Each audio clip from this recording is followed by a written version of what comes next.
নমস্কার, জয় শ্রী গণেশ। স্বাগতম আপনাদের প্রত্যেককে আজকের বিশেষ পর্বের অনুষ্ঠানে। আলোচনা করছি যে রাশিটিকে নিয়ে, সেটি হলো বৃশ্চিক। বৃশ্চিক রাশির জাতক জাতিকাদের শনির ট্রানজিটের, শনির রেট্রোগ্রেডেশনের অ্যাকচুয়াল ফ্যাক্ট নিয়ে আজকে আমরা আলোচনা করব, আমরা চর্চা করব যে কি হতে চলেছে, কি হতে পারে। এই বিষয়টা নিয়ে আমাদের একটা সঠিক তথ্য বা ইনফরমেশন লাগবে।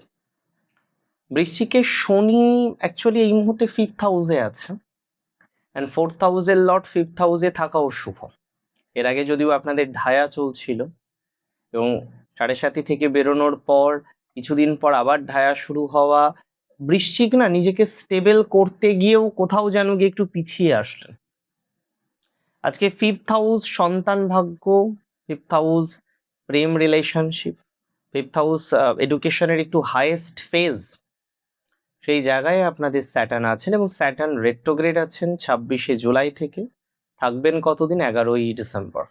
138 দিনের এই ট্রানজিট আপনার লাইফের জন্য প্র্যাকটিক্যালি খুব ইম্পর্টেন্ট।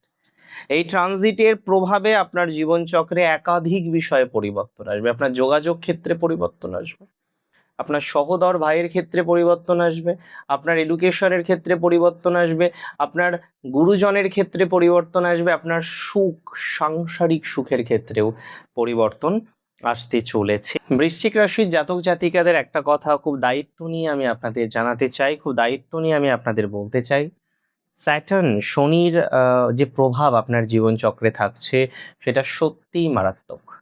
এই ট্রানজিটে আমি ফার্স্ট প্রেডিকশন যেটা দেব সেটি হচ্ছে আপনার এডুকেশন। পড়াশোনা নিয়ে যে বাধা আপনার রয়েছে, পড়াশোনা নিয়ে যে ডিস্টারবেন্সের মধ্যে আপনি আছেন, পড়াশোনা নিয়ে যে অশান্তির মধ্যে আপনি আছেন, সেই জায়গা থেকে ইমপ্রুভমেন্টের জায়গাটা প্রচুর পরিমাণে দেখতে পাবেন। পড়াশোনায় যে নেগেটিভিটি বারবার আপনার ফেস হচ্ছে, সেই জায়গা থেকে পজিটিভ ভাইবস আপনারা অনেকটাই পাবেন, এটা দায়িত্ব নিয়ে বলতে পারি। পড়াশোনার নেগেটিভিটি থেকে ডেভেলপমেন্টের জায়গা আসবে। অনেকেই আছেন সিলেকশনের ক্ষেত্রে অভাব হচ্ছে, প্রপার সিলেকশন করতে পারছেন না, কি নিয়ে পড়বেন, কিভাবে এগোবেন, এক্সাম দিলেন সেখানেও রেজাল্টটা ভালো আসেনি, এখন অ্যাডমিশন নিয়ে বড় প্রবলেম বৃশ্চিকের অনেকে ফেস করছে। আর এই 138 দিনের মধ্যে আপনার একটা ক্লিয়ার কনসেপ্ট আসবে, আপনার এডুকেশনে একটা ক্লিয়ার কনসেপ্ট আসবে, কোন বিষয়ে গেলে আপনার জন্য বেশি সুবিধা হতে পারে সেই বিষয় নিয়ে একটা ক্লারিফিকেশন আপনার জীবনচক্রে দেখতে পারবো। একটা ভালো কনসেপ্ট প্রাপ্তির মতো সম্ভাবনা আমরা কিন্তু লক্ষ্য করতে পারবো। তাহলে কিভাবে পড়াশোনা করলে ইমপ্রুভমেন্ট হবে, কোন জায়গায় অ্যাডমিশন নিলে বেটার হবে, এবং অনেকেই যারা নিট দিলেন বা বিভিন্ন এক্সাম দিলেন, একটা সিলেকশনের জায়গায় এসেও আসলো না। প্রথমবারেরটাই তাও একরকম ছিল, দ্বিতীয়বারেরটাই আর আশেপাশেও আসলো না। তাদের কিন্তু নতুন করে কিভাবে ভাবা যায়, জীবনচক্রে নতুনভাবে কিভাবে পদক্ষেপ নেওয়া যায়, সেই সংক্রান্ত একটা সঠিক পরিকল্পনা আপনার জীবনচক্রে আসবে, সেটি খুব দায়িত্ব নিয়ে বলতে পারি, খুব কনফিডেন্সের সাথে বলতে পারি। তবে আমি একটা কথা আপনাদের বলবো, এই ট্রানজিটের সময়ে স্পেকুলেশন, শেয়ার মার্কেট, গেম, বিভিন্ন রকম বিষয় খেলা, তাতে ইনভেস্ট করা, এই বিষয়গুলো অ্যাভয়েড করতে হবে।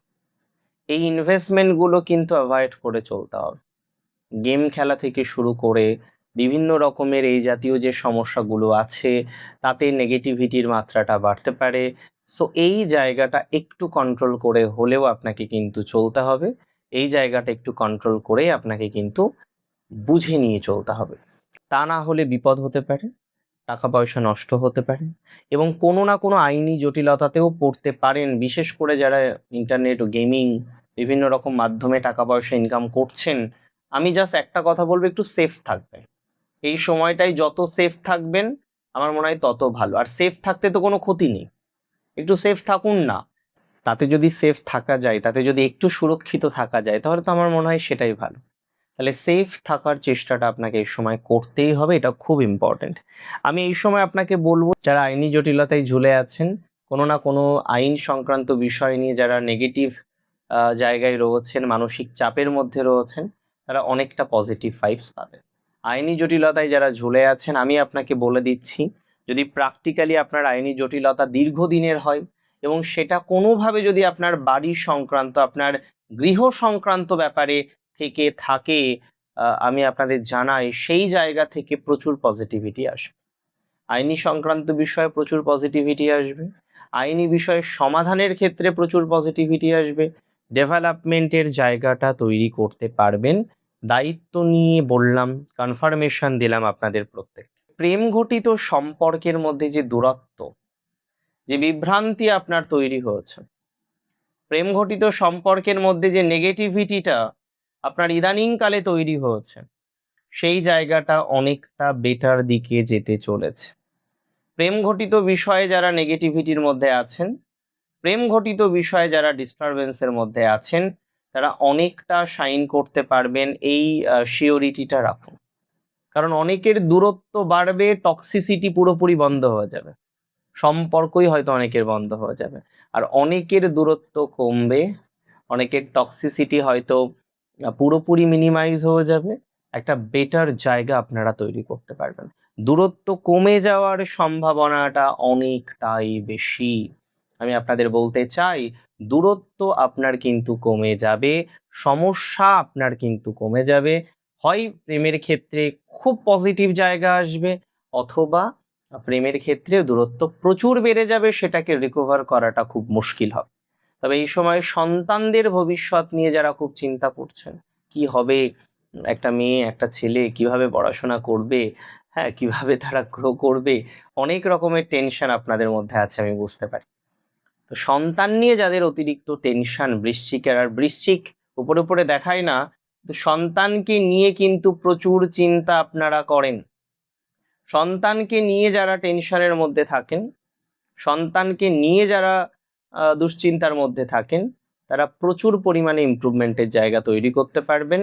এটা দায়িত্ব নিয়ে আমি আপনাদের বলতে পারি, সন্তান রিলেটেড বিষয়ে অগ্রগতির মাত্রাটা আসবেই, সন্তান রিলেটেড বিষয়ে ডেভেলপমেন্টের মাত্রাটা আসবেই। আমি বলে দিই, সন্তান নিয়ে চিন্তা, সন্তান নিয়ে দুর্ভাবনা আপনার অনেকটা মিনিমাইজ হয়ে যাবে। এই শিওরিটিটা, এই অ্যাসিওরিটিটা আমি আপনাকে দিচ্ছি। সন্তান নিয়ে দুশ্চিন্তার কোনো কারণ নেই। এবং যারা শিক্ষা সংক্রান্ত বাধার মধ্যে আছেন, আমি প্রথমেই বলছিলাম, এবং বিশেষ করে ক্রিয়েটিভ কোনো লাইনে যারা বাধার মধ্যে আছেন, তাদের সেই বাধা মুক্তির সম্ভাবনা কিন্তু প্রবল। যারা ক্রিয়েটিভ কাজের সাথে যুক্ত, তাদের আটকে থাকা কাজগুলো আবার নতুন গতি পাবে, নতুন প্রজেক্ট প্রাপ্তির পূর্ণাঙ্গ সম্ভাবনা আপনাদের ক্ষেত্রে লক্ষ্য করতে পারবো।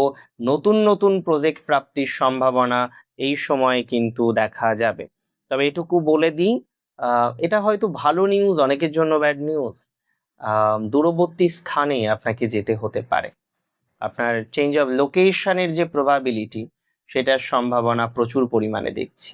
চেঞ্জ অফ লোকেশনের সম্ভাবনাটা এই সময়ে স্ট্রংলি লক্ষ্য করতে পারছি। আমি বিশ্বাস করি এই সময় অনেকের লোকেশন পরিবর্তন হওয়ার সংযোগ বা সম্ভাবনা তৈরি হতে চলেছে। অনেকের কর্মস্থান, মানে কর্ম যেখানে করেন সেই স্থান পরিবর্তন হতে পারে, অন্য কোনো অবস্থান পরিবর্তন হতে পারে, হাউসের অবস্থান পরিবর্তন হতে পারে। তার মানে একটা পরিবর্তনের জায়গা, ওকে, সেটা আপনারা পাবেন, এবং সেটার প্রবাবিলিটিটাই বেশি। পরিবর্তনের জায়গা আপনারা তৈরি করতে পারবেন, পরিবর্তনের সম্ভাবনাটা আপনারা তৈরি করতে পারবেন, এটা নিয়ে কোনো ডাউট আমার নেই। কি কি কাজ আপনার কনফার্মলি পূরণ হবে এই সময়? ফার্স্ট, যাদের প্রমোশন আটকে আছে, প্রমোশন পাচ্ছেন না, প্রমোটেড হতে পারছেন না, তাই না, অ্যাপ্রাইজাল পেয়েও পাচ্ছেন না, বস এই ভালো বলে, দুদিন পরে আবার খারাপ বলে, মানে এমন একটা পরিস্থিতি, পারছেন না বিষয়টাকে ম্যানেজ করতে, তারা ইমপ্রুভমেন্ট পাবেন। বলে দিই, আমি বলে দিই, যারা কোনো একটা অসম্পূর্ণ ডিগ্রি নিয়ে আছেন, গ্রাজুয়েশন কমপ্লিট করেও করতে পারেননি, কোনো একটা অসম্পূর্ণ ডিগ্রি নিয়ে যাদের চলতে হচ্ছে, তাদের ডিগ্রি সম্পূর্ণ হওয়ার সম্ভাবনা প্রবল। পেশাদারি কোনো সার্টিফিকেট, কোনো ডিপ্লোমা, কোনো একটা সার্টিফিকেট কোর্স সেখানে কমপ্লিট হতে পারে, একটা প্রবল সম্ভাবনা এই সময়ে কিন্তু আমরা লক্ষ্য করতে পারবো। আমি আপনাদের জানিয়ে দিতে চাই, এই সময়টা আপনাকে কিছু স্টেপ যদি আপনি ফলো করেন, আপনার ডেভেলপমেন্ট হবে। নাম্বার ওয়ান, হুটহাট কোনো আর্থিক ঝুঁকি নেবেন না। ক্রিপ্টো, শেয়ার বাজার, অনিশ্চিত ব্যবসায় টাকা ঢালাটা বন্ধ করুন। নাম্বার দুই, সম্পর্কের মধ্যে ইগোটাকে সরিয়ে রাখুন। সম্পর্কের মধ্যে ইগোটাকে প্রাধান্য মোটেই দেবেন না। ভালোবাসার মানুষকে নিজের নিয়ন্ত্রণে রাখার চেষ্টা না করে তাকে স্পেস দিন, স্পেস দিতে শিখুন। ভালোবাসার মানুষকে নিয়ন্ত্রণ ডিরেক্টলি না করে স্পেস দেওয়ার চেষ্টা করুন, সেটা আপনার জন্য অনেক বেশি বেটার হবে। কাজের জায়গায় মাথা ঠান্ডা রাখতে হবে। অফিসের সহকর্মীদের সাথে তর্ক না করে ঠান্ডা মাথায় কাজের মানটাকে বজায় রাখুন। এই সময় মাথা ঠান্ডা রাখবেন, জানবেন দুনিয়া জয় করতে পারছেন। আর মাথা যদি একটু গরম হয়ে যায় তাহলে তো হেরে যেতে হবে। দেখুন, আমি কিছু টিপস আপনাকে দিই। এই সময় নাম্বার 1, প্রতি শনিবার হনুমান চালিসা পাঠ করতে পারেন। প্রতিদিন হনুমান চালিসা পাঠ করতে পারেন। শনিবার করলে মঙ্গলবারও অবশ্যই করবেন। নাম্বার 2, তিলের তেলের প্রদীপ প্রজ্বলন করুন। কবে কবে? প্রতি শনিবার সন্ধ্যার দিকে। এবং নাম্বার 3, আমি আপনাদের বলবো, যারা পড়াশোনা করতে পারছেন না, মানে অর্থের অভাবে এগোতে পারছেন, এডুকেশনে বাধা পাচ্ছে, তাদেরকে কিছু সহযোগিতা করুন, ভালো হবে আপনার।